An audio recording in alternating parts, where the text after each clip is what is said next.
અમરેલી જિલ્લાના સાવરકુંડલા તાલુકાના ઠવી ગામે મોડી રાત્રે સિંહના હુમલાની વધુ એક ઘટના સામે આવી છે।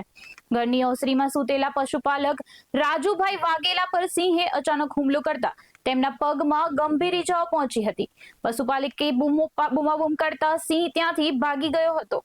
ઈજાગ્રસ્ત રાજુભાઈને તાત્કાલિક 108 એમ્બ્યુલન્સ મારફતે સાવરકુંડલા સિવિલ હોસ્પિટલમાં ખસેડવામાં આવ્યા હતા, જ્યાં તેમના પગમાં આશરે 25 ટાંકા લેવામાં આવ્યા છે।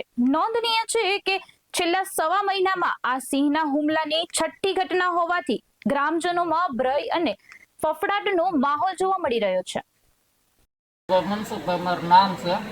મારી પાસે 30 થી 35 બકરા છે। મારા જોક સફળ અંદર ત્યાંમાં બકરા પૂરેલા હતા। ઢાળીઓ અલગ જગ્યાએ છે, બીજું ઢાળિયામાં હું તો ખાટલામાં છે।